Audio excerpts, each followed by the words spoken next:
Muito boa noite, seja bem-vindo ao Linha Aberta. Às terças-feiras cá estamos, temos uma presença obrigatória.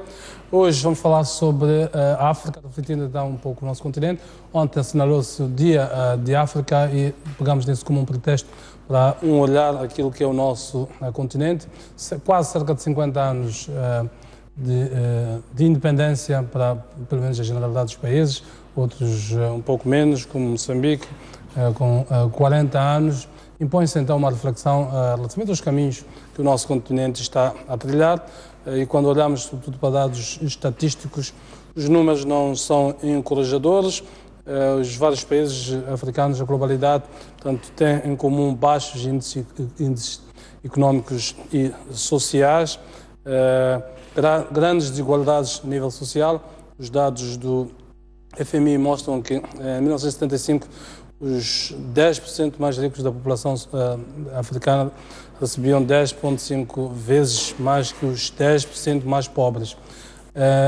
Em 2010, estes dados mostram que os 10% mais ricos da população recebem 18,5% mais, portanto, 18,5 vezes mais que os mais pobres, portanto, que indicia graves desigualdades a nível social. Na globalidade, a África representa apenas cerca de 2% do PIB mundial, sendo que um quarto desse PIB da África vem da África do Sul.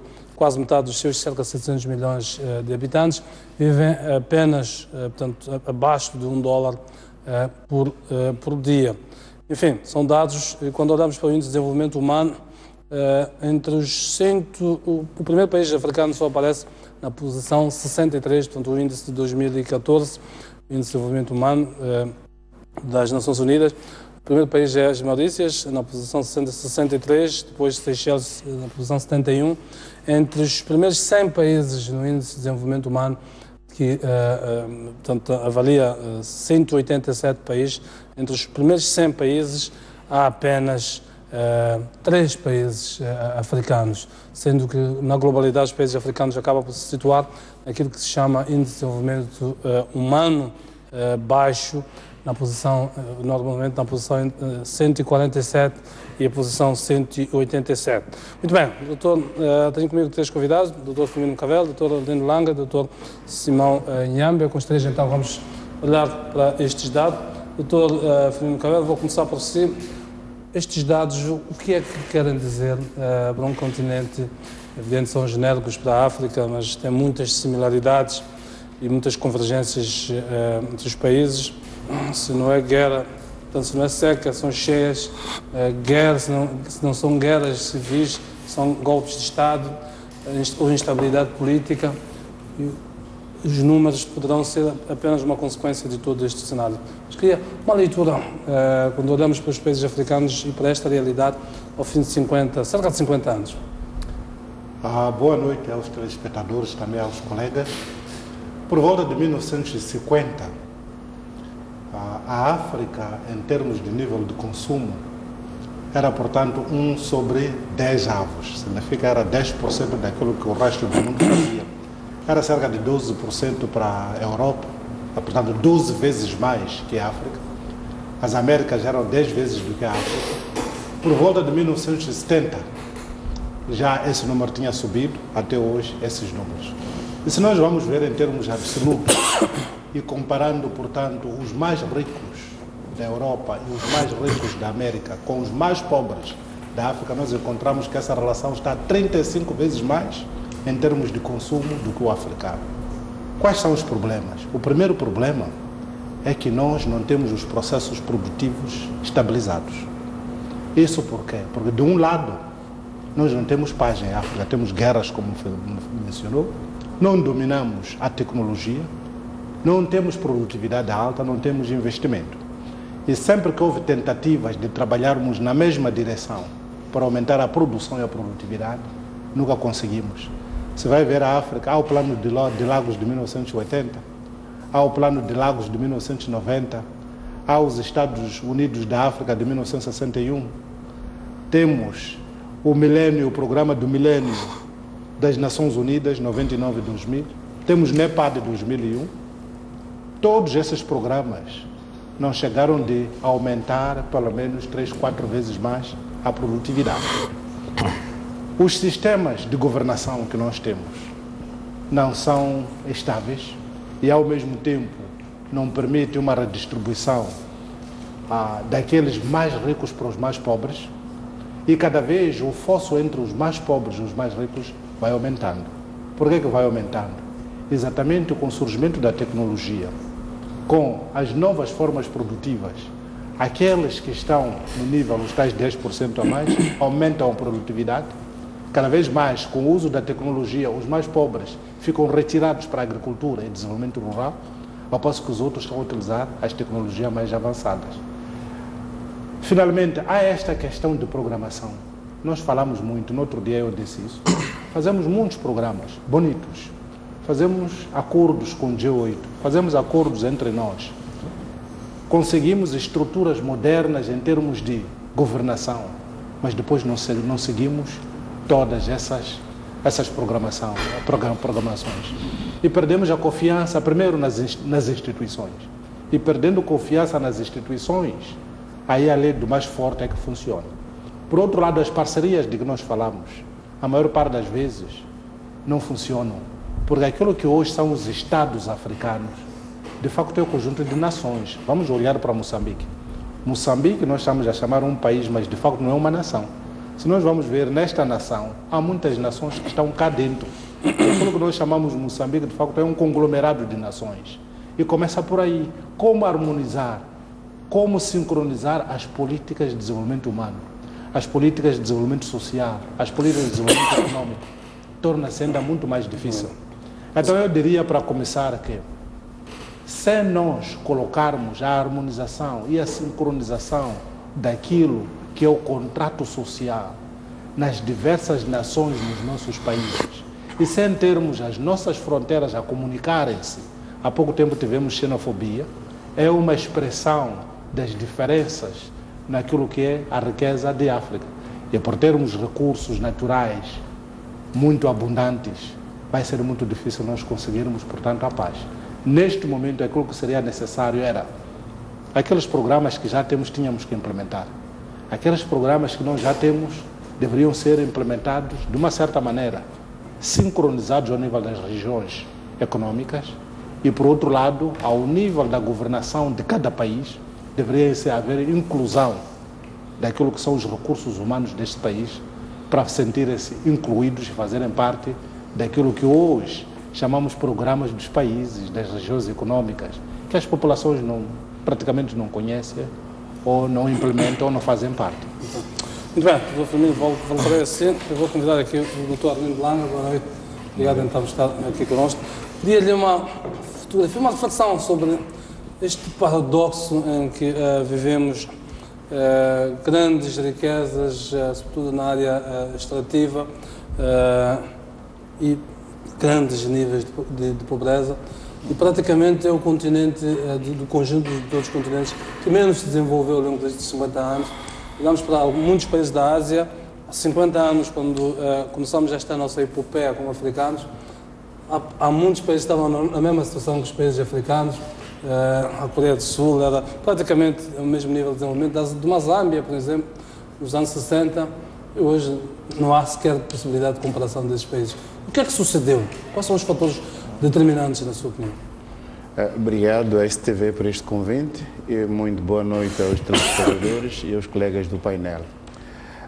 Dizer que referiu-se aqui aos recursos minerais. Os principais setores da economia africana são a agricultura e a indústria extrativa. Mas a agricultura, assim como a indústria extrativa, foi desenhada para responder aos interesses das metrópoles coloniais. E, portanto, o sistema de agricultura que foi herdado da colonização tem a ver com plantações necessárias à produção de produtos de rendimento para responder à demanda e tal sorte que os agricultores deixavam as suas terras, eram obrigados a deixar as suas terras para trabalhar nas plantações, onde o rendimento que eles recebiam não era suficiente para pagar os alimentos.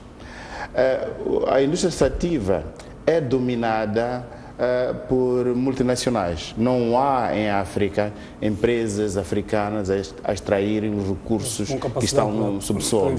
Esses recursos são retirados por empresas multinacionais estrangeiras. E o resultado disso é que muito pouco do que está sendo retirado dos solos beneficia a África.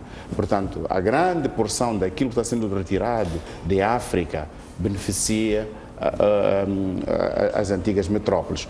O que quer dizer que esse tempo todo que foi passando, a África não consegue sair da situação em que está, porque temos, por um lado, as epidemias, temos as guerras, portanto, vamos ter uma população onde, em África, por exemplo, relativamente às epidemias, 2/3 das pessoas portadoras do HIV-Sida vivem em África. 2/3 da população mundial portadora de HIV-Sida está em África. 1/3 da população mundial, desculpa, 1/3 da população de África vive com menos $1.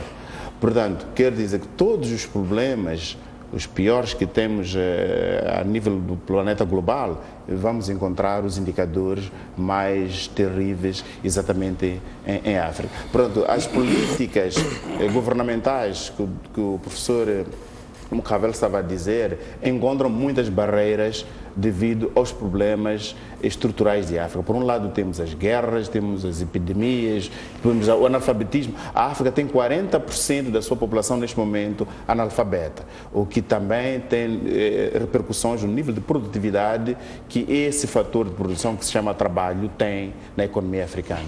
Bom, se esse diagnóstico parece claro e inequívoco, a questão que eu coloco é: há países que tiveram as mesmas premissas que muitos dos países africanos, que hoje são uma referência mundial. Onde está a diferença? Esses países a que se refere, deve estar a referir-se aos tigres de Ásia e por aí fora. Esses países não tiveram o tipo de problemas que a África tem. E por um lado, vamos ver, esses países tiveram sistemas ditatoriais. Os sistemas ditatoriais, em algum momento, foram felizes no aumento da produção. É claro, a democracia é melhor, é o melhor sistema que se descobriu no mundo. Mas os sistemas ditatoriais permitiram, por exemplo, vamos ver o que aconteceu com o Chile, o tipo de crescimento que aconteceu no regime do Pinochet. O tipo de exploração da mão de obra que acontece nas Ásias, que permitiu a acumulação de capitais. São métodos que a África estava a sair do colonialismo, e do colonialismo todos nós lutamos por ser iguais. E logo não é possível encontrar o método que foi seguido naqueles países que permitiu que os níveis de produtividade nesses países fossem extremamente elevados. A África... São uma espécie de ditadores bons e ditadores maus. será uma espécie disso? Porque se calhar até, portanto, muitas das situações que está a descrever, nós temos os nossos Pinochets aqui em África, temos líderes africanos que estão há 30 e tal anos no poder. Que produzem, na verdade, esses modelos de... Mas a África tem um outro problema. Para além das guerras e da corrupção, portanto, um fenómeno de corrupção é típico, sem estarmos a autoflagelarmos-nos. A África tem um problema da corrupção, tem um problema de alguns estados predatórios, por exemplo, que tivemos até há poucos anos atrás, em que os recursos pertenciam, nesses países, aos governantes. E esses recursos eram extraídos nesses países e colocados nos principais mercados financeiros estrangeiros e internacionais. E o que acontece é que quando esses ditadores acumulassem bilhões de dólares, eram exatamente essas mesmas potências estrangeiras que iam e derrubavam esses estados e os recursos ficavam por lá. Portanto, os recursos de África, os recursos portanto, estavam sendo retirados do solo africano, não foram aplicados para a melhoria do nível de vida dos africanos, mas foram colocados por ditadores corruptos que nós acompanhamos, verificamos o que aconteceu com, por exemplo, o Mobutu. Portanto, são economias, portanto, dirigentes extremamente predatórios para as economias daqueles países. Muito bem, vamos convidar aqui o Dr. Simão Nhame, quero ver a sua perspectiva também sobre este assunto. Bom, boa noite ao telespectador e boa noite a todos os meus colegas do painel. Nós estamos perante uma África que, no princípio, quando nós tínhamos a Organização da União Africana, a ideia era muito mais de espalhar simpatias e solidariedade entre os Estados. É por isso que, dentro desse tempo todo, permitiu-se com que ditadores como Mobutu Sese Seko, Muammar Gaddafi, tivesse que se manter no poder sem que necessariamente olhassem aos interesses econômicos e desenvolvimento socioeconômico dos seus países. É nesse contexto que hoje estamos aqui a pensar o que a União Africana, uma nova agenda, terá feito de melhor em relação à antiga organização que se empenhava simplesmente, ou por um lado, na descolonização do continente e trazer junto de si a composição do continente na perspectiva de crescimento igual, cooperação. E hoje estamos de novo a dizer que olha, a União Africana, como um órgão supranacional, não está a conseguir manter a coordenação econômica dos países até poder intervir dentro desses países em que ele está com o mandato de coordenar o desenvolvimento. Então, nós estamos aqui perante, por isso que eu dizia agora, talvez nós não devíamos falar do Dia da África, porque para se ter uma União Africana, primeiro tem que se garantir uma base sólida naquilo que nós podemos ver. As uniões que tiveram sucesso partiram de um critério muito seletivo de alguns países que tinham uma coesão específica com interesses econômicos que se convergeram e que gradualmente foram se expandindo. Assim, por exemplo, os Estados Unidos da América têm os estados que têm hoje, mas também obedeceram uma união gradual.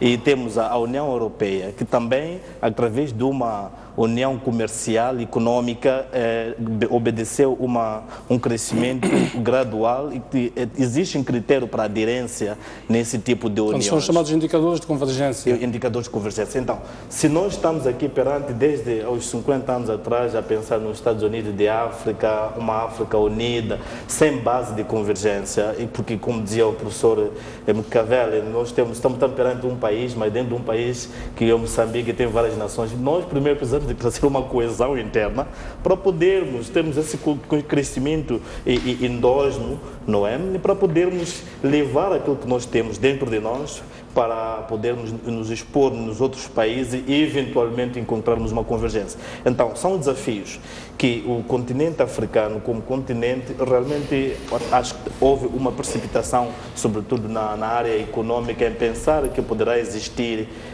uma semelhança ou uma partilha econômica profunda que talvez pudesse diminuir as assimetrias que existem, porque dentro dos próprios Estados africanos existem essas assimetrias. Agora, no aspecto político, é aquilo que já tínhamos referido também, o moderador aqui, o Jeremias, acabou dizendo que nós cá em África temos os nossos próprios punachés. Se o continente africano existe porque existem Estados, mas dentro de uma união não existe nenhuma possível aproximação naquilo que seria o objetivo, ou como diria, não o objetivo, mas o poder que a União, os órgãos da União devem ter, exercer acima dos Estados que existem. Por exemplo, nós temos hoje aqui no Burundi a questão do adiamento das eleições. Pois, se a União Africana... Há um presidente que se quer candidatar a um terceiro mandato, está toda a gente a assistir impunemente. Exatamente, se a União Africana tivesse algum poder sobre este presidente, não é? E diriam logo, nós vamos colocar, digamos, uma equipe que vai gerir o processo enquanto se estabiliza, e devia já ter intervido. A intervenção já devia ter sido muito bem clara. Mas para além das questões políticas, mesmo em questões de saúde, nós vimos no princípio do ano passado quanto tempo levou a União Africana para reagir à questão do ébola. Foi necessário que os países do Ocidente mobilizassem recursos para poder intervir, enquanto a nossa organização africana está aí a olhar e nada estava sendo feito. Então, nós estamos aqui perante um sonho, naquilo que se trata de uma união com ações claras, que nós não somos nenhuma união, somos países desintegrados dentro de um continente que procura desenvolver políticas de convergências através da criação de blocos econômicos. Talvez seria por aí onde nós iríamos começar. Por exemplo, na SADC, desenvolvermos esse bloco econômico que nós temos e até atingir uma certa convergência, e a partir desse momento talvez poderíamos falar de outros órgãos de soberania dentro da região que podem ser implantados para poder de facto se chegar a uma união regional, depois que seria já nesse caso a integração regional, depois expandia-se esses ganhos para os outros que talvez poderão também querer ser parte dessa união. Muito bem, entre avanços, alguns avanços e se calhar muitos recuos que nós fomos conhecendo, eventualmente recuemos para o período das utopias pela independência. Eventualmente foi o único momento onde houve alguma capacidade mobilizadora do ponto de vista de convergência nos países africanos. Assim que esta utopia ela desapareceu, parece que perdemos o norte enquanto países. A TV estava mesmo a pensar nisso. Por volta do fim da década de 50, início de 60, a convergência era sempre contra o dominador, o europeu. Contra o colonialismo. Falava-se da escravatura de pessoas que saíram na década 20, 10, 30 para as Américas, que vieram da África, foram construir do outro lado. A pilhagem e a retirada de recursos naturais de África era toda virada para a Europa e para as Américas. Então, surgiram os movimentos pela primeira vez que pensavam primeiro nos recursos, e os primeiros recursos que pensavam eram recursos humanos. E depois diziam, nós não temos liberdade, precisamos de liberdade. Foram estudar os Estados Unidos no século XIX, século XVIII, como é que fizeram. E exatamente por falar disto, nessa altura, houve esse movimento para as independências. É quando surge a Organização da Unidade Africana.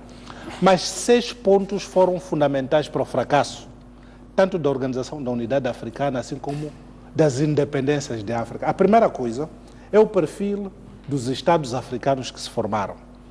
Esse perfil, se nós vamos ver os países em 1962, 63, o que é que eram? Portanto, era um aglomerado de populações de estados anteriores que existiram no século XV, XVI e XVII em África, que a história conta que eram normalmente de povos antagônicos, que sempre estiveram em guerra. Foi por isso que houve escravatura. Por isso houve escravatura. Segundo fator, a própria gênese dos países africanos. Vai ver que nós estamos divididos em lusófonos, anglófonos, francófonos e outros. Gosto de dizer esses outros, porque vamos apanhar a Etiópia, vamos apanhar a Suazilândia, mas aí, e nós quando pensamos, mesmo aqui em Moçambique, quando nós estamos a pensar numa solução, onde é que nós corremos? Quando nós estamos a pensar numa tecnologia, como é que nós pensamos? Quando nós estamos a pensar numa parceria, na economia, temos uma maneira de pensar que mais nos puxamos ao CPLP, aos lusófonos. E aqui é o nosso vizinho, pensa mais como anglófono. E isso atrás tem os seus paradigmas. Portanto, pensamos de dentro para fora do continente. Nunca mas com o cérebro fora. Daí que é diferente quando está a dizer há países como o Vietnã, há países da Ásia, como na Malásia, que desenvolveram, mas eles não tiveram este problema que estamos a ter. A terceira coisa, a nossa capacidade produtiva que foi instalada na década de 40 e 50 foi para exportar os recursos para as metrópoles ou para as Américas. De tal maneira que tanto o pensamento, a estratégia e as políticas estavam viradas aí. Aquilo que o africano aprendeu a falar português, ou a falar espanhol, ou a falar inglês, aprendeu para fazer o sisal, para exportar. Aprendeu para tirar carvão, para exportar, ou ouro. As culturas nossas, mesmo nas nossas línguas, vamos ver que as línguas são ricas nesses elementos da capacidade produtiva do colono e na estrutura do colono. O quarto elemento é a filosofia social. Nós tínhamos filosofia social, se recua para o século XII, XIII, vai apanhar o Ubuntu, o Jama, onde de facto a riqueza do indivíduo não era importante do que a riqueza de todos. Eu sou porque tu és. Se tu não és, eu não sou. Isso é o período anterior da colonização. Quando eu vou ler algumas escrituras do século XVI, XVII e XVIII, que ultimamente estão a dar uma força de leitura, eu encontro estes elementos que são antagônicos. E mesmo aqui em Moçambique, se nós vamos a uma região rural e vamos ver como é que eles acumulam os recursos financeiros, vamos ver que primeiro é a sociedade. Então a ideia da solidariedade. Solidariedade. Primeiro faz uma grande festa, se teve uma banja para a aldeia. O sistema econômico, a economia do mercado, a economia individualista, é uma economia de competição, não é uma economia. Como é que nós gerimos as nossas políticas entre o mútuo, o Jama e a economia do mercado? Depois da acumulação do capital, nós não acumulamos. Os outros, durante 200 anos, acumularam capital. Com a nossa escravatura, com os nossos recursos, e hoje nós pedimos emprestados a altos juros. E isso ainda não foi. E, finalmente, esta geopolítica do poder econômico. O que é que dá direito a uma multinacional de chegar em Pemba, porque tem dinheiro, tem capital por mais de 60%, 70%? Por que é que eu que estou aqui com o recurso não tenho 100%? E ele tem de negociar 20% para poder extrair o recurso. Pois, porque não tem capacidade negocial, não tem margem negocial. E estes elementos todos tornaram-nos completamente pobres inteligentemente, pobres em termos de capacidade para podermos resolver os nossos problemas, e ainda não conseguimos trazer a compreensão e a parceria entre nós, a tal harmonização e sincronização cultural, aquilo que nós chamaríamos, não é o contrato social, mas o contrato entre Estados. E dentro de cada país o contrato social, onde as noções do Ubuntu, do Jama, do Muno pudessem funcionar. Aí sim, aí já não seria difícil, apesar de termos linhas políticas diferentes, mas com esta coisa de personalidade poderíamos sincronizar aquilo que são as nossas preocupações para olharmos para o país como uma nação. Mas eu queria trazer outra perspectiva. Tudo isso nos coloca, como vítimas neste processo. Não necessariamente. Nós fomos sempre vítimas do colonialismo, agora do HIV-Sida, agora de ingerência externa. Eu queria que nós pensássemos nas nossas responsabilidades como sujeitos da história. Eu não gosto de pôr como vítimas. Nós não somos vítimas. Somos sujeitos da miséria. Como é que um sujeito da miséria sai da miséria? Isto é, se eu não tenho capacidade de produzir o milho, a cebola e a tomate, eu não sei produzir. Olhando para a economia do mercado, como é que faço? Aí tenho que trabalhar para alguém. Olhando para a filosofia africana do Ubuntu, já é fácil. Eu posso me aproximar assim e nós os dois podemos fazer muito. É por isso que a autoconfiança que nós perdemos ao longo do tempo, temos que ganhar. E por outro lado, nós temos que acreditar que sabemos fazer alguma coisa. E se estarmos unidos, mobilizarmos as confianças internas, poderemos fazer alguma coisa, independentemente de sermos vítimas. Porque pode ser vítima, os gladiadores, o que é que eram no tempo de Roma? Eram os vitimados, mas conseguiram se libertar. Portanto, o ser vítima não é suficiente para queixar-se de não conseguir sair da miséria. Eu ouvi as perspectivas. Doutor Arlindo Lang, queria ouvir a sua perspectiva. O que é que falta então para nós sermos sujeitos? Já historiamos o processo, para nós sermos sujeitos da nossa história, para, enfim, dizermos as nossas responsabilidades relativamente ao nosso processo de desenvolvimento são estas. Já houve o colonialismo, já houve as questões estruturais que moldaram as economias, mas também nós já tivemos 40 anos no caso de Moçambique, 50 anos no caso de outros países africanos. Onde estão as nossas responsabilidades? Nós já tivemos vários modelos políticos, já tivemos blocos económicos, temos os blocos económicos que os outros têm, que a Ásia tem, que a América Latina tem, que a Europa tem, temos blocos regionais, tínhamos o tal sonho de fazer uma União Africana, fazendo, enfim, um país da dimensão continental. Onde estão as nossas responsabilidades neste processo todo? Sim, obrigado. Comecemos pela revisão do ciclo vicioso da pobreza. Os países africanos são pobres porque têm níveis de poupança baixos. E porque os níveis de poupança são baixos, eles não conseguem capital para investir, para expandir a sua capacidade produtiva. Se nem produzem para ter poupança. E então, como não conseguem expandir a sua capacidade produtiva e não conseguem produzir, o rendimento nacional é baixo. Porque o rendimento nacional, uma parte dela vai para a poupança, e assim nunca sai desse processo. Outra questão, vamos ver que, por que nós estamos sempre atrás? Nós estamos atrás porque não temos força ainda. Falta-nos muita... Podemos gladiarmos, podemos autoflagelarmos, mas vamos verificar que no século passado a quantidade de produtos primários que eram necessários para comprar produtos industrializados. Portanto, nós exportamos sisal, caju, exportamos muitos outros, algodão, portanto, exportamos petróleo, Angola, Líbia, Argélia e por aí fora. Produzimos e exportamos produtos primários. O preço dos produtos primários foi baixando ao longo do tempo. E baixou o preço dos produtos primários, mas, por outro lado, o preço dos produtos industrializados decuplicou, multiplicou-se por 10. Quer dizer que os africanos têm que trabalhar muito para comprar pouco daquilo que eles precisam. E como não temos industrialização, significa que a nossa dependência relativamente ao mundo desenvolvido aumentou.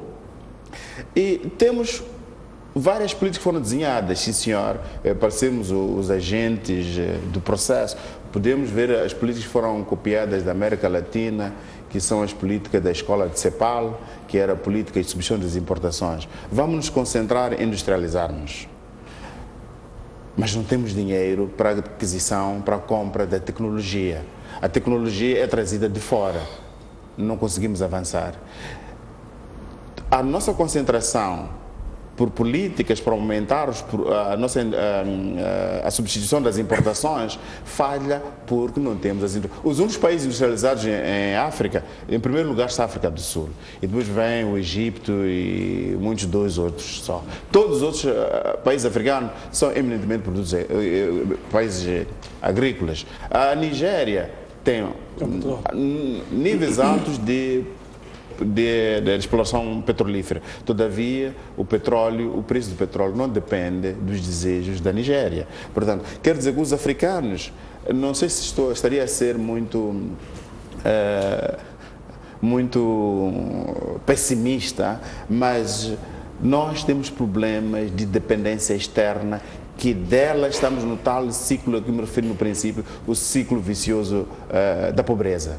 Portanto, somos pobres porque somos pobres. Somos pobres porque não conseguimos recursos para sairmos da pobreza, para investirmos sairmos da pobreza. E porque somos pobres, não produzimos muito, porque não produzimos muito, somos pobres. Pois, eternamente seremos pobres. Não necessariamente. Não necessariamente.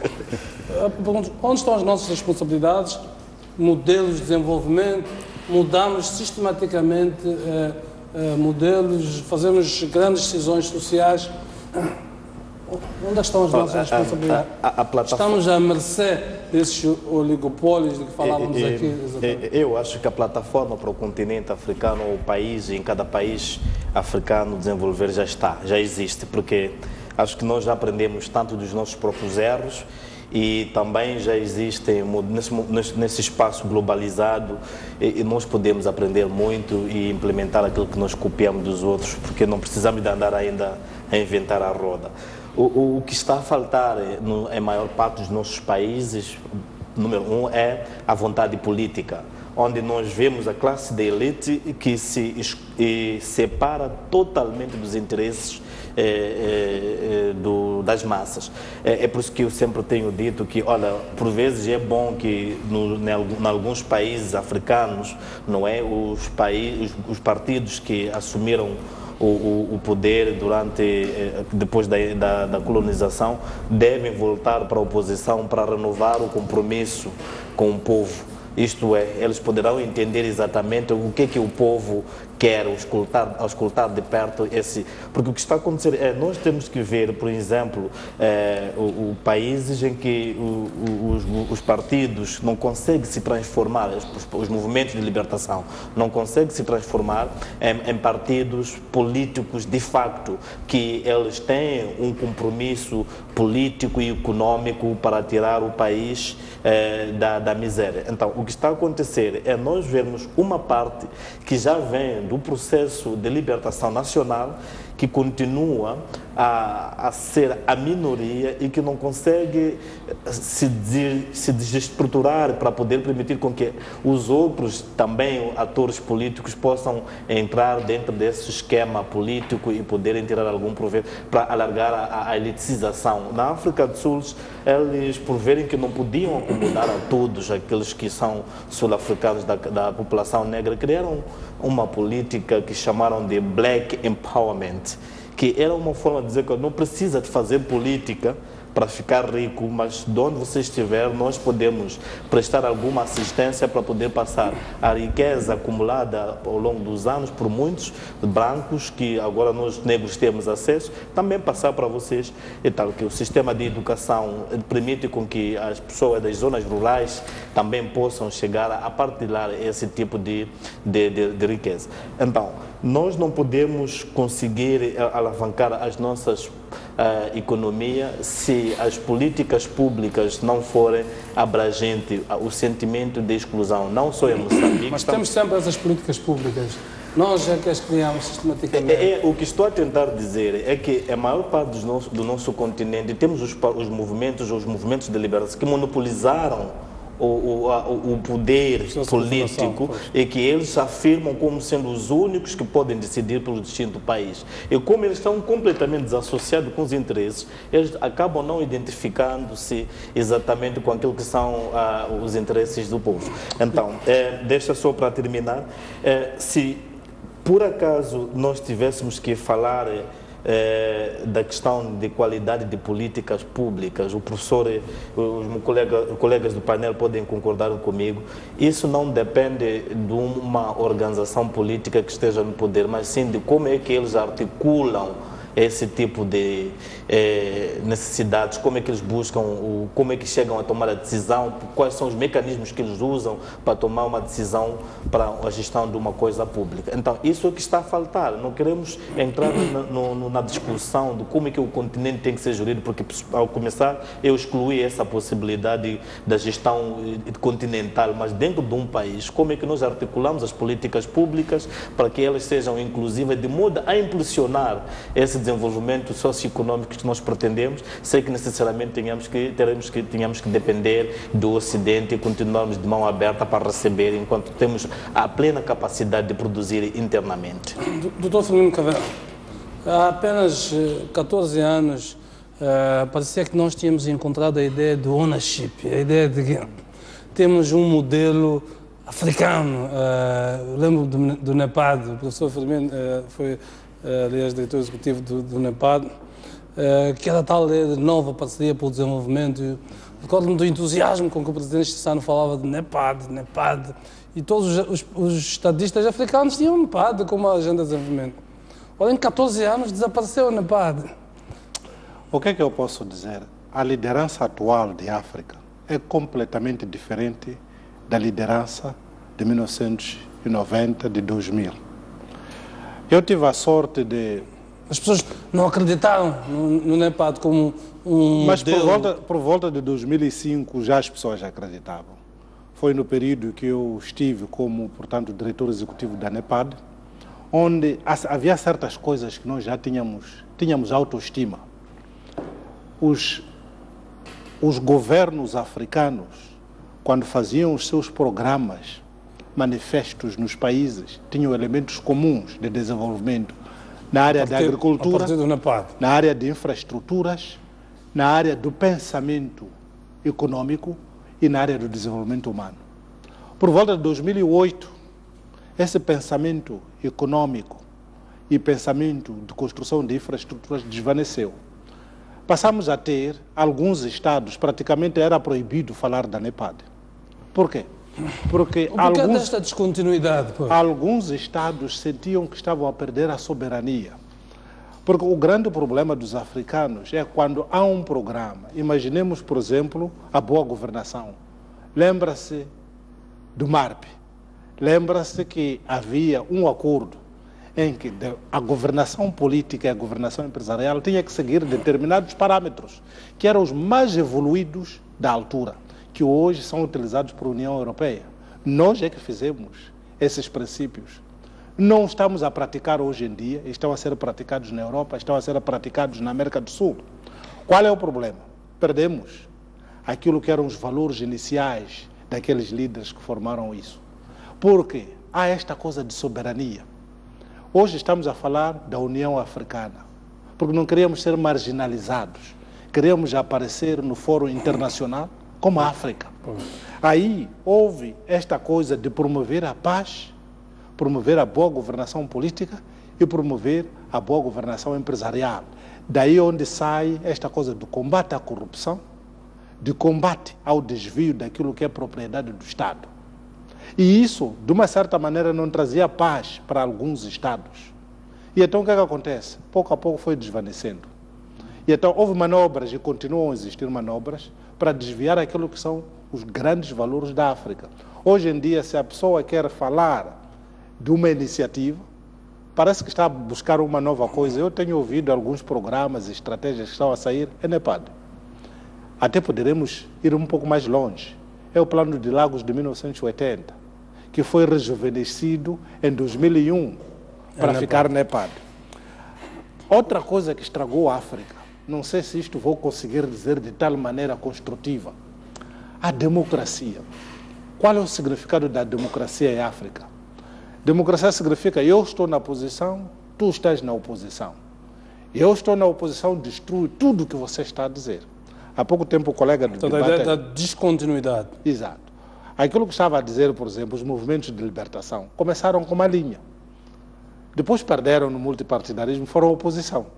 Quando foram oposição, alguns combateram aquilo que criaram antes. E aqueles que antes combatiam na oposição aqueles valores e práticas, até inclusive desenvolveram pior do que aqueles que estavam antes. E alguns movimentos de libertação estão a voltar à tona. Então o problema não é movimentos de libertação, todos estão de acordo que era necessário libertação. Agora o problema é o problema econômico. Como tornar os países viáveis? Como fazer a democracia? Eu estar na oposição e ser capaz de dar boas ideias. E aquele que está na posição receber as minhas ideias e juntos trabalharmos sem sabotagem. Se nós vamos ver em África, os programas são de 5 anos, não são programas de 20 e 30 anos. E o desenvolvimento exige que um programa, por exemplo, de infraestruturas é de longo prazo. E nós não estamos a conseguir. Mas temos a Agenda 2025. Agora temos 2063. Que é também um colateral na prática. Temos 2063. Sim, agora já tivemos 2025. Deixa recuar um pouco.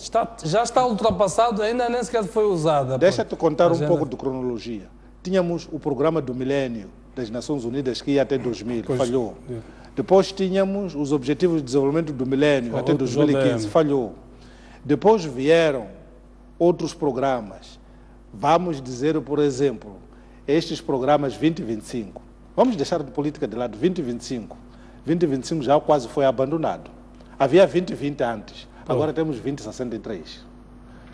O que é que isto quer nos dizer? Significa que nós não somos capazes de fazer agora aquilo que precisamos de fazer para olhar o futuro com segurança. Olhamos aqui para Moçambique. O que é que nós estamos a fazer? Que planos temos?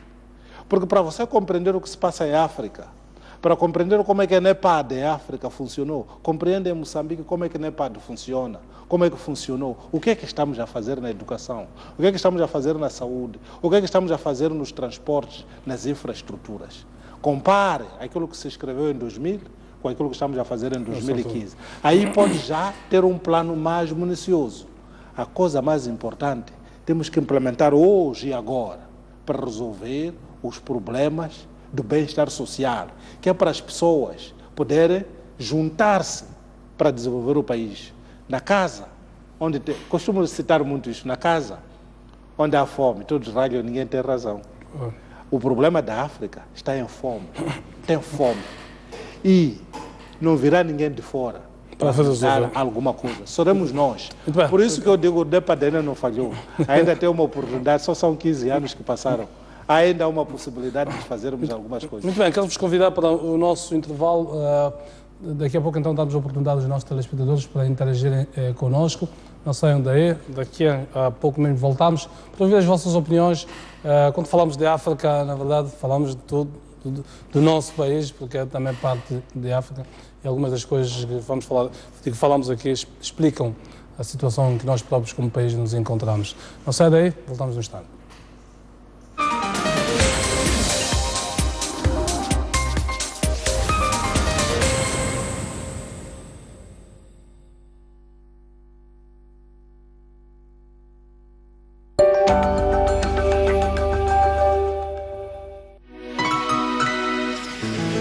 Moçambique é um país com um vasto repertório artístico e cultural.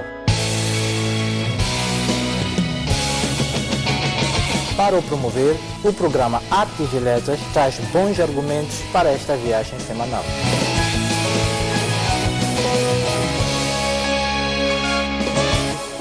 Conversando com os nossos autores, o Artes vai mantê-lo informado sobre os eventos artísticos, dando-lhe a imagem do que o país oferece ao longo da semana. Sempre gostei de escrever poesia. O impacto do livro na minha vida é muito grande. Trazer essas danças. A literatura não é sobre a verdade.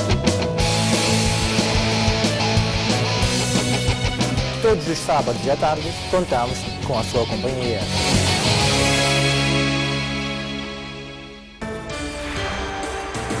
Quando você pensa que já viu tudo ao longo do dia, à noite surpreende-se com mais informação. Da política ao desporto, da sociedade à cultura, da economia ao internacional. A notícia, o comentário, o debate, de segunda a sexta-feira, das 21 às 23 horas, aqui na STV Notícias.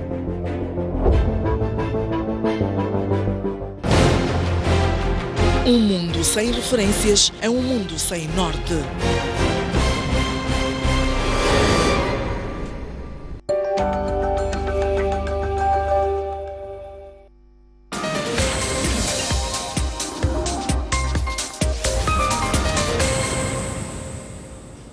Já estamos na segunda parte deste Linha Aberta e já temos o meu primeiro telespectador em linha, Sr. Moreira, penso que é esse o nome. Boa noite. Muito boa noite, Germés Langa. Boa noite também aos doutores convidados presentes. Especialmente ao doutor Firmino Bucavel, que tanto admiro, que tem um falar simples e concreto. E a todos os torcedores da SEB Televisão, assim como estão falando fora do país. Né? Bom, é um tema pertinente e oportuno. Bem, falar dos problemas de África, não é? Eu tenho a dizer que de todos os problemas estruturais que a África tem, que é tal como se referia à questão da guerra, a fome, doenças, mas também há um problema também que resultam da insaciabilidade, egoísmo e insaciabilidade dos nossos dirigentes, que acabam resolvendo nesses problemas todos. Por quê? Porque eles têm todas as oportunidades, têm os recursos, mas já na distribuição desses recursos, ou na criação de políticas para que possa haver protecionismo, não há protecionismo por parte dos dirigentes para os povos africanos. Eles não são protecionistas, não protegem o africano. Vem alguém de fora, com facilidade, adquire uma terra onde doa-te e facilmente faz o que a pessoa quer, em detrimento do próprio africano. As guerras, por exemplo, de resistência nacional, resistência como aconteceu no caso do Mungunhane, eram mais para ele proteger o seu povo local, não para todo o seu território. Porque então, às vezes falta a unidade, não a unidade para, no povo africano. Então isso ainda reflete no dia de hoje. Então, a África também, tendo em conta que a África tem tudo para poder desenvolver, neste caso, em termos de recursos, para prosperar. Mas a questão do Estado, a questão da segurança do Estado em si, ainda deixa de desejar, como o caso da Nigéria, está aí, por exemplo, temos de fazer, mas o Estado em si está abalado, está fraco. Então, para mim, há muitos desafios na África por se enfrentar, mas que esse egoísmo dos dirigentes. Vou cortá-lo mesmo para dar a oportunidade a outros telespectadores para interagirem connosco. Estamos já a funcionar apenas com uma linha já há várias semanas e, portanto, mais difícil ainda o acesso a outros telespectadores. Mantemos então a linha aberta para ouvir outras opiniões. Não sei se... Bom, não tenho indicação de nenhum telespectador. Eu queria... Bom, tem indicação de mais um telespectador. Boa noite. Sim, boa noite. Sansan, faz favor.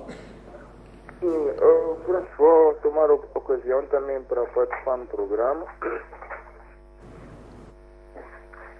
e dizer que, de facto, a África está a viver um momento em que muitas das pessoas entre nós os moçambicanos, têm melhores expectativas com relação ao continente, assim também como relação ao próprio país. No entanto, nós encaramos desafios, por exemplo, a questão da corrupção, que ainda é uma questão muito basilar, ainda é uma questão muito profunda entre nós. Então, eu vejo isso como um grande desafio. Portanto, se nós desejamos ter um desenvolvimento mais que se assemelhe a outros países que estão a avançar, eu creio que será importante um comando ser dado à questão da própria corrupção, né? Bom, perdemos o telespectador, mas penso que a ideia essencial já tinha ficado. Vamos ver se... Bom, temos ligação de mais um telespectador em linha. Boa noite. Boa noite. Bom, não sei se estamos a ter algum problema para estabelecer a comunicação com o telefone. Tem ligação sim, diz que está em linha. Boa noite. Sim, boa noite. Boa noite. Sim, faz favor. Sim, boa noite. Aqui eu queria saber de uma coisa. Ouvi que africanos têm problemas de fome. Será que essa é a nossa origem?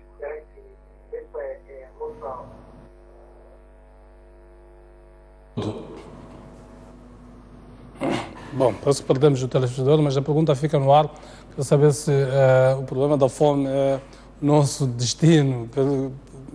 Ele falava de origem, mas penso que está perceptível de que ele quer falar a ideia de que será que nós nascemos para morrer de fome. Tem indicação de mais um telespectador em linha? Boa noite. Alô? Sim, boa noite. Sim, boa noite. Faça o favor.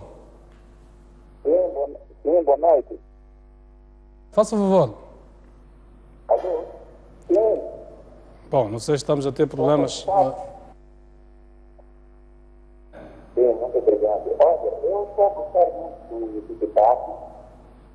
Eu acho que chegamos a um momento em que nós não temos que falar algo que pensamos que alguém tem que gostar. Temos que falar exatamente daquilo que são os problemas do país, por formas a ultrapassarmos.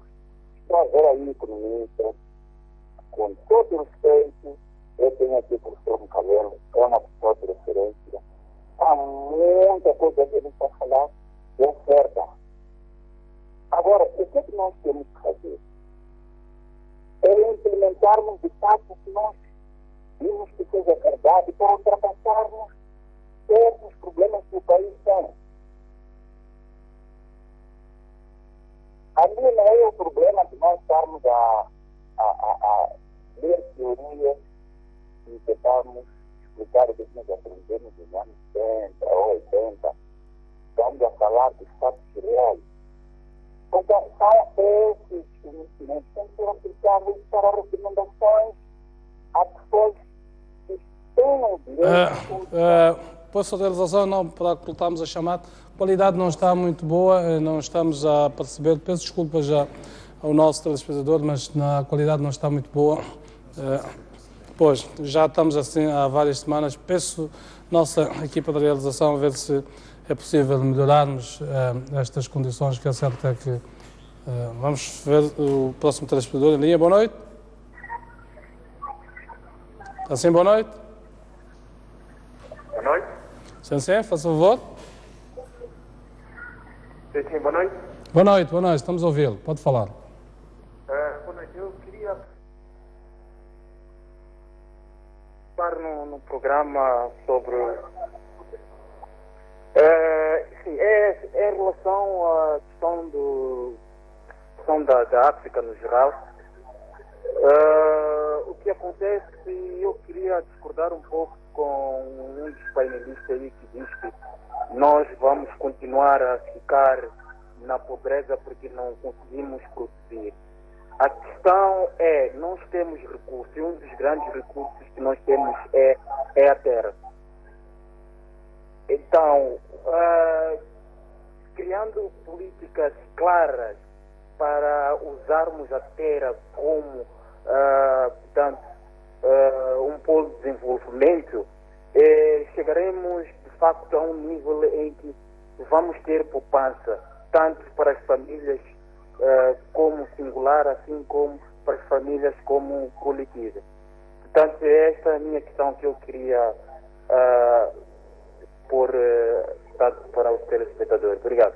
Muito obrigado pela sua sugestão, a ideia de que a África tem, dentro dos 3 fatores de produção básicos, tem a terra e tem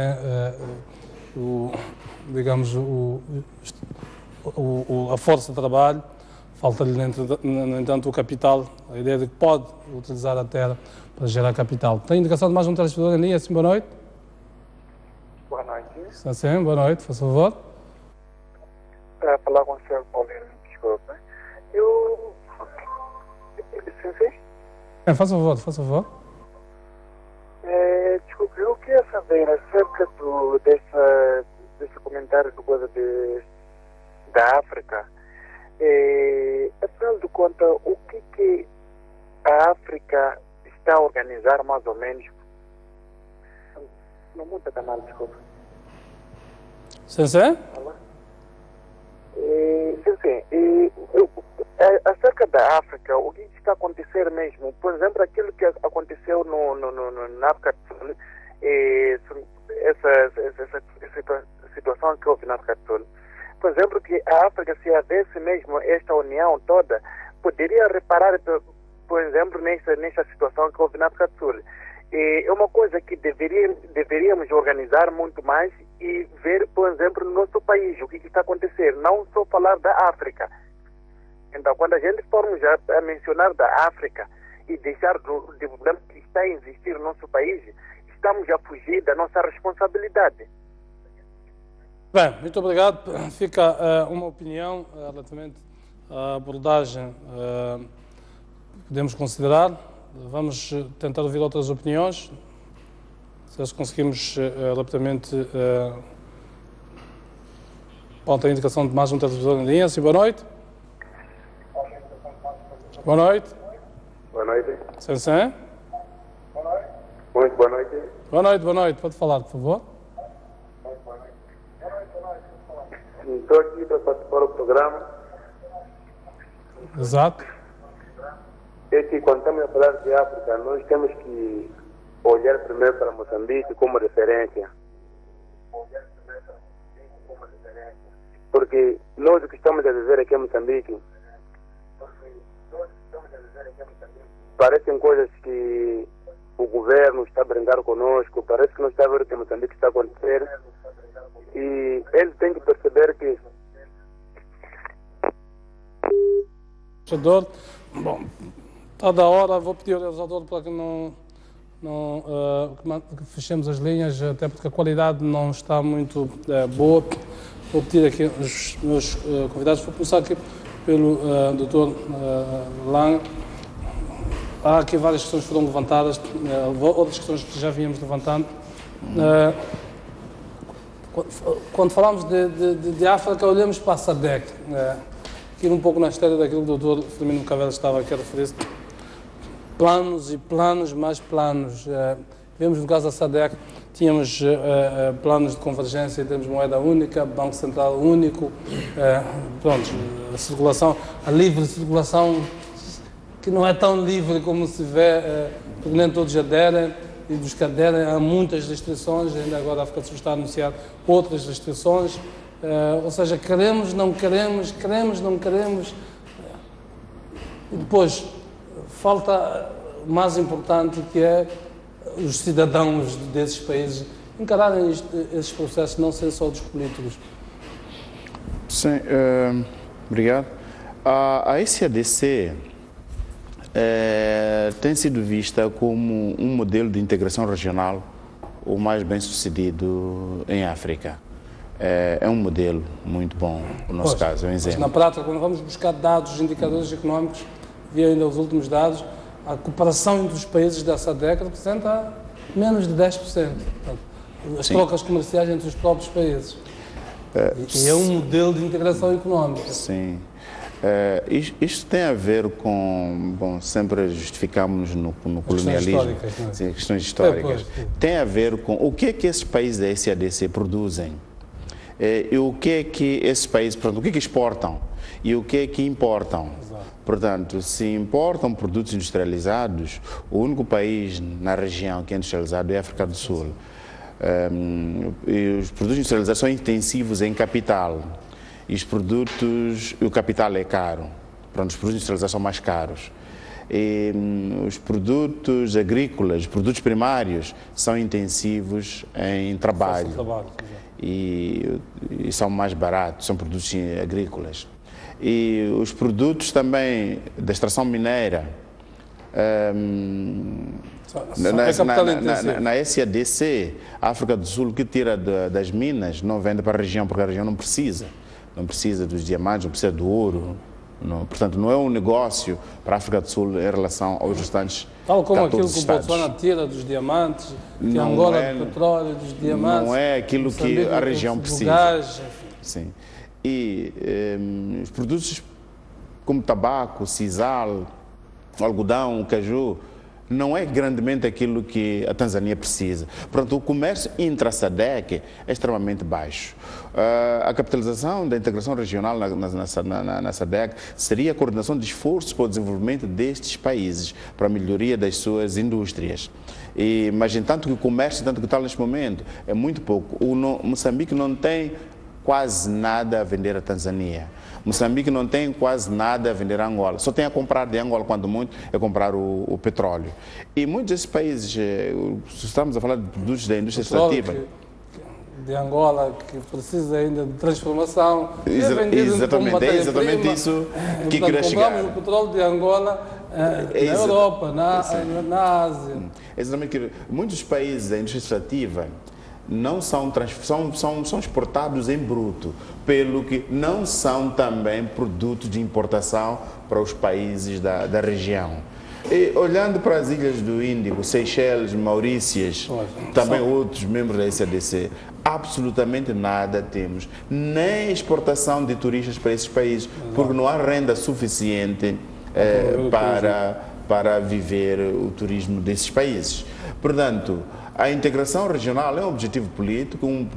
Aliás, até a Conferência de Coordenação de Desenvolvimento da África Austral, a SADCC, portanto, tinha melhores estratégias em termos de impulsionar o desenvolvimento da região do que a própria SADC. Embora a SADC tenha conseguido alcançar outros objetivos políticos que não a coordenação do desenvolvimento. Aqui o professor Bucavel dizia que a mudança de governo, muitas vezes, significa preterir políticas definidas em sistemas anteriores. É, de facto, o que está a África a enfrentar neste momento.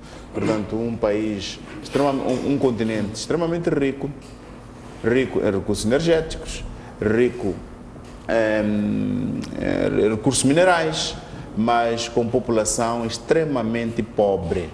Portanto, a maior porção da população mundial pobre está em África. Doutor Nhamba, olha para aqui para os dados uma contribuição de cerca de 2% do PIB mundial, em comparação com 30 e tal da Europa, da América, quase 30 agora da Ásia, que subiu grandemente.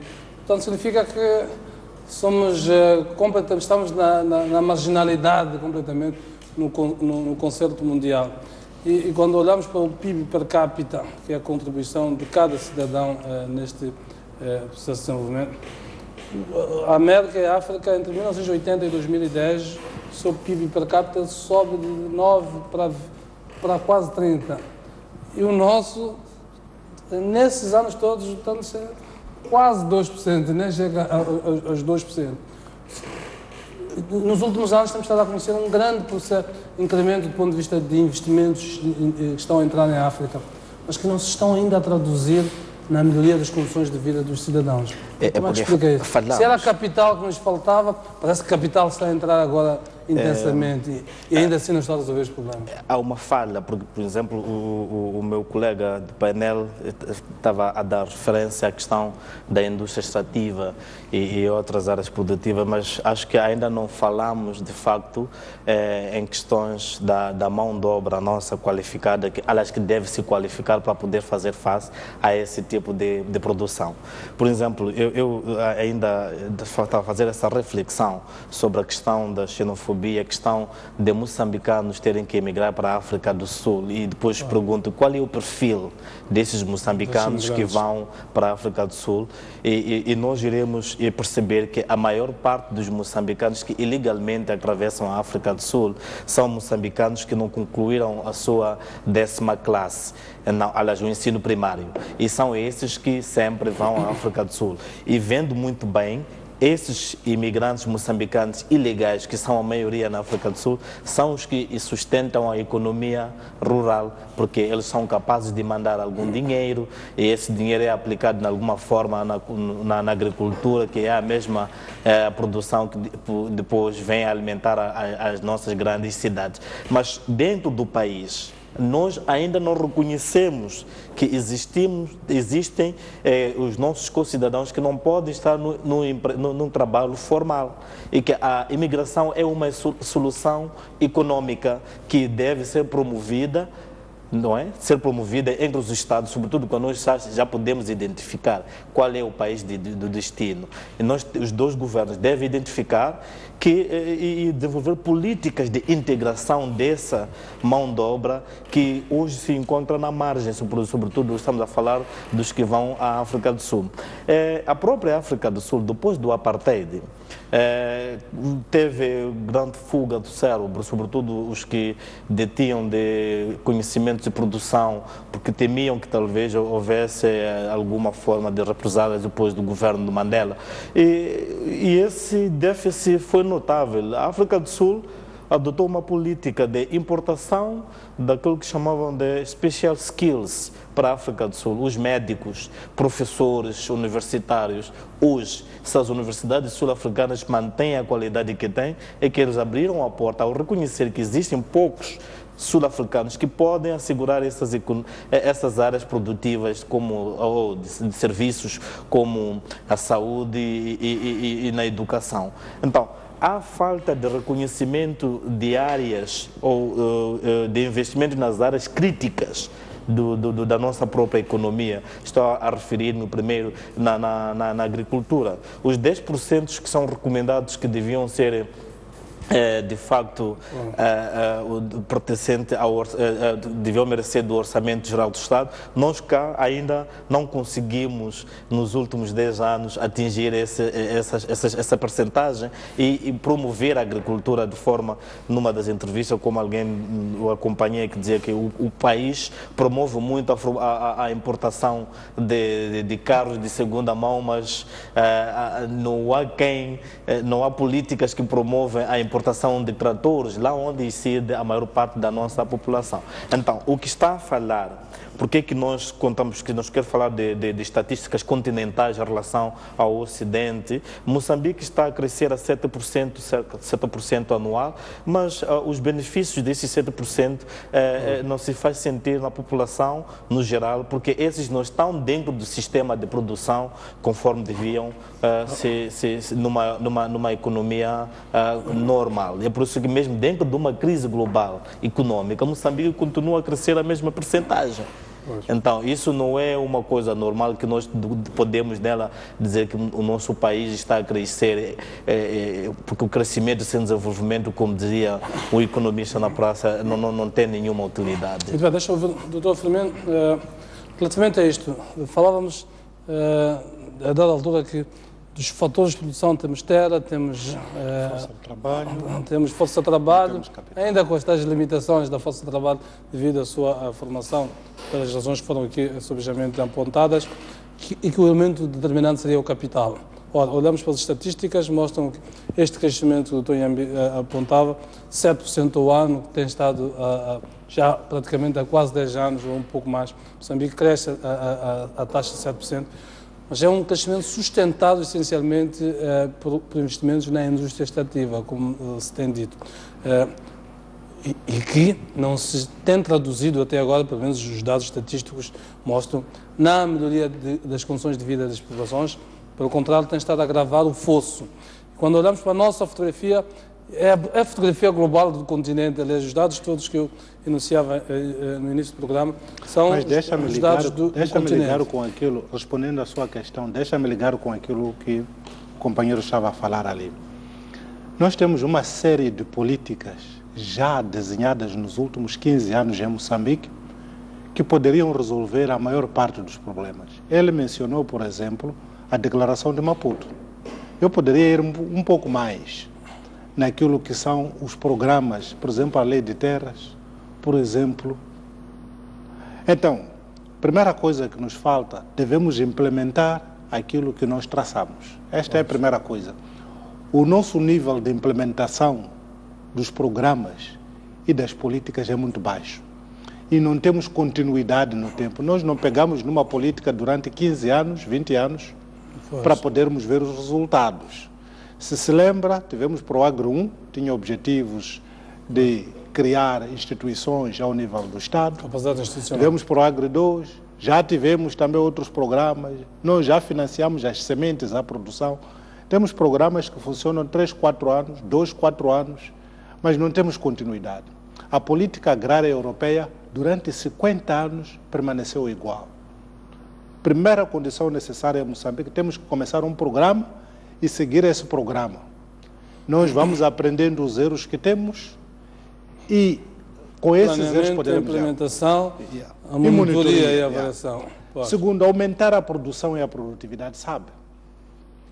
Foi uma boa ideia os 7 milhões, mas a produtividade dos 7 milhões é muito baixa, praticamente negativa. Significa que deveríamos acompanhar o programa dos 7 milhões com programas de aumento da produção, da produtividade, utilizando a ciência e a tecnologia. Em Moçambique, precisamos de usar a ciência e a tecnologia. Há coisas que já foram inventadas há muito, há formas de produzir a semente que já foram produzidas há muito. Temos que utilizar. Parece que nós ficamos sempre com dúvidas quando vamos ter que utilizar a ciência. Temos que promover aquilo que é o empresariado nacional, o setor privado nacional. É muito importante. Não é o Estado que vai realizar as grandes atividades de produção agropecuária. São os privados. Significa que o nosso plano de criação de empresários nacionais, de incubadoras de jovens para poderem produzir. Veja, aquilo que nós produzimos é para exportação. Temos que virar e alimentar os 23 milhões. Os 23 milhões têm sapatos. Os 23 milhões come alface, come tomate, come cebola, quer bife. Tudo isso poderia ser produzido Serão aqui. 30 e poucos milhões daqui a alguns anos. Exato. Precisamos de testes. Por que é que temos que importar testes se nós podemos produzir, se nós temos algodão? Significa que a nossa agroindústria deve ser revitalizada. Nós tínhamos aqui indústrias metalúrgicas de vidro. Nós temos esses copos aqui. Por que temos que importar os copos? Não podemos produzir aqui. Significa que antes de nós criarmos a capacidade produtiva para o tabaco exportar, criemos a capacidade produtiva para alimentar os nacionais, para criar as empresas privadas, utilizar a terra e a força de trabalho que nós temos. A nossa poupança virá do trabalho das pessoas. As pessoas trabalhando poupam, porque vão ganhar rendimentos e com esses rendimentos poderão fazer mais. Nós temos a falta de mobilização de recursos institucionais. Temos muitas leis, temos muitas políticas, mas quando nós vamos analisar políticas setoriais, vamos ver que são antagônicas. E muitas vezes, só para pedir uma licença para a produção de uma agroindústria, por exemplo, imagine que eu quero produzir um licor a partir da pera de caju. Pode ser um problema, dependendo da forma como eu vou. São estes estrangulamentos que temos que resolver para libertar a iniciativa criadora do empresariado, para libertar a iniciativa criadora dos moçambicanos. O moçambicano é trabalhador, é? Veja que todos fazem alguma coisa, por isso que há esses muitos carros na cidade de Maputo, é porque fazem alguma coisa. Por que não viramos toda essa energia para a produção? Basta ver o setor informal, como cresce. E temos uma dependência, ultimamente, estamos a aumentar a nossa dependência à tecnologia extrativa estrangeira, que de uma certa maneira está nos a ofuscar naquilo que deveria ser. Nós deveríamos perguntar a nós próprios, uma família, ou, digamos, 1000 moçambicanos, o que é que precisam? Deveríamos fazer um perfil das necessidades de 1000 moçambicanos e perguntarmos, destas necessidades, o que é que no país podemos fazer? Agulhas compramos fora, pregos compramos fora, tomate compramos fora. Não podemos ter aqui empresários nacionais. Estou a gostar que agora temos uma JED montado aqui em Moçambique, mas também daqui a pouco deveria sair um motor chamado Firmino de carro. Por que não? Então significa que nós temos que virar a ciência e a tecnologia pensando para dentro. Neste momento em Moçambique, a utilização da intelectualidade, da ciência é muito baixa. Nós copiamos muita coisa, cada vez inventamos novas coisas e não somos capazes de inovar, não somos capazes de criar mais empresariado nacional. E isso é que vai desenvolver a África. Se cada país faz isso, Moçambique faz isso, alimenta os 23 milhões, tem o vidro vindo daqui, os pregos, as chapas de zinco feitos em Moçambique, aí vamos produzir demais e já poderemos produzir para Malawi, porque Malawi precisa de pregos, de chapas de zinco, precisa disso. E podemos exportar, porque aquilo é um país pequenino. Não tem competência como Moçambique pode fazer essas agroindústrias. Muito bem, eu quero agradecer a vossa presença aqui neste espaço, Dr. Firmino, Dr. Arlindo Langa, Dr. Simão Inhambe, por este momento, podermos refletir. Quando refletimos em África, refletimos em nós, na verdade, porque muito do que dissemos aqui exibe na fotografia a nossa própria realidade. Falamos de estabilidade política, é o que nós vivemos na prática quando não estamos em paz, como sucede na nossa realidade. Portanto, estamos em intervalos entre a guerra e a paz, como temos estado a viver. Isso tudo tem influência na forma como vivemos neste país. Muito bem, foi um prazer ter-vos aí desse lado. Nós voltamos a nos encontrar em termos de linha aberta na próxima terça-feira, mas já sabe que também cruzamos em outros espaços ao longo da semana. Nosso objetivo então é este, é promover uma reflexão, despertar as consciências das pessoas relativamente àquilo que são as suas responsabilidades. A África foi apenas um pretexto então para este olhar introspectivo daquilo que temos feito todos nós como continente, mas também como país. Foi um prazer. Voltamos a encontrar na próxima terça-feira. Boa noite.